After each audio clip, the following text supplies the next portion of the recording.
세 번째, 어떻게 하면 영적인 갈증이 사라질까요? 오늘 예수님이 이렇게 말씀하셨어요. 영적 사명과 비전이 있어야 된다는 거예요. 28절 보세요. 28절에 30절. 여자가 물동이를 버려두고 동네로 들어가서 사람들에게 이르되 내가 행한 모든 일을 내게 말한 사람을 와서 보라. 이는 그리스도가 아니냐 하니 그들이 동네에서 나와 예수께로 오더라. 여러분, 이 여자가 물 들어왔습니다. 갈증이 있었거든요. 근데 그 물동이를 버려두고 동네에 가서 복음을 전하고 있어요. 왜 이런 일이 벌어졌을까요? 이 여인이 예수님과 대화를 하면서 깨달았어요. 이분은 평범한 분이 아니구나. 메시아이시구나. 모든 시대의 유일한 구원자 되신 예수님이시구나. 그리스도시구나. 깨달았어요. 깨닫자마자 첫 번째로 생긴 마음이 뭐예요? 빨리 동네 사람들한테 가서 복음을 전해야지. 예수님 만났다고 말해줘야지. 그런 사명감으로 충만해진 거예요. 그러자 물을 뜨러 왔는데 물동이를 버려두고 동네로 들어가서 복음을 전했다는 거예요. 선교사가 됐다는 거예요. 전도자가 됐다는 거예요. 사명이 충만하면 갈증이 없어집니다. 해야 할 일이 있는 사람은, 목적이 분명한 사람은 흔들리지 않습니다. 그러자 이 여인을 향하여 손가락질했던 동네 사람들이 이 여인의 메시지를 듣고 예수님께로 나오고 그들도 예수님을 믿어 마을 전체가 복음화되는 기적이 일어났다는 것입니다. 물동이를 버릴 수 있는 힘은 뭐예요?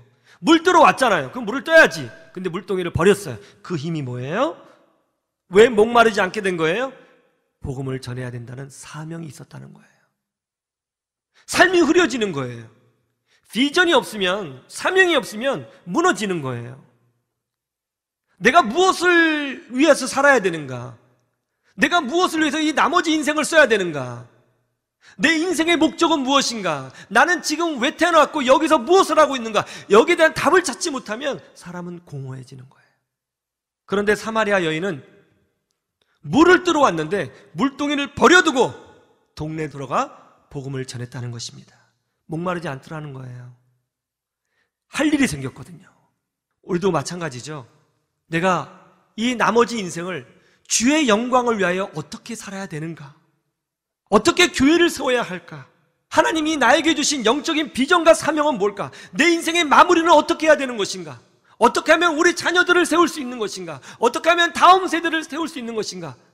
나는 무엇을 위해서 살아야 하는가? 어떻게 해야 하나님과 동행하는 인생을 살아갈 수 있는가? 여기에 대한 정답을 찾지 못하면 우리는 갈증을 경험하는 것입니다.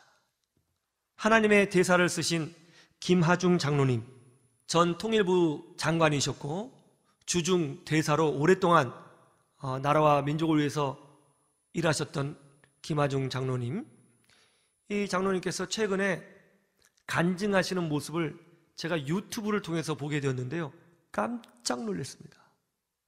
눈빛이요, 청년 같아요. 눈빛이 나이가 많으시거든요. 눈빛이 청년 같습니다. 깜짝 놀랐어요. 이분은 청년이에요, 영혼이. 아니, 어떻게 저 나이에 저런 영성과 저런 눈빛을 소유할 수 있으실까? 그런데 김한영 장로님이 그런 얘기를 하세요. 자기에게는 사명이 있다는 거예요. 아프면 안 된다는 거예요. 그 사명을 위해서 너무너무 바쁘다는 거예요. 그걸 해야 된다는 거예요. 그게 뭐냐? 하루에 300명을 놓고 중보기도를 꼭 하셔야 된다는 것입니다. 하루에 300명씩, 하루도 빠지지 않고 300명씩. 그리고 그 300명이 하나님의 기적을 체험하기 위하여 몸부림치면서 기도한다는 거예요. 하루에 300명. 할 일이 있다는 것입니다. 사명이 있다는 것입니다. 여러분에게는 주 예수 그리스도 안에서 어떤 사명이 있습니까? 교회를 세우는 사명, 다음 세대를 세우는 사명, 영혼을 구원하는 사명, 복음을 전하는 사명, 선교하는 사명, 아파하는 영혼을 품어주는 사명, 어떤 사명이 있나요? 사명이 있을 때에 물동이를 버려둘 수 있게 되는 것이죠. 사명을 위해서 하나님께 기도하시기를 주님의 이름으로 축원합니다. 주여, 주님께서 나를 불러주셨사오니 제게 사명도 허락하여 주사 그것이 저에게 기쁨이 되게 하시고 그것이 저에게 능력이 되게 하여 주사 세상의 물동이를 버려두고 영적 갈증의 물동이를 버려두고 주님과 동행하는 복된 인생 되게 하여 주시옵소서. 그렇게 기도하시기를 바랍니다. 영적 갈증이 충만한 시대입니다. 이 코로나 시대. 영적으로 우리의 영혼이 흐려질 만한 시대입니다. 이럴 때에 여러분만큼은 영적으로 부유하시고 행복하시고 복되시고 형통하시고 하나님으로 말미암아 기쁨이 충만한 인생들이 되시기를 주님의 이름으로 축원합니다. 축원합니다.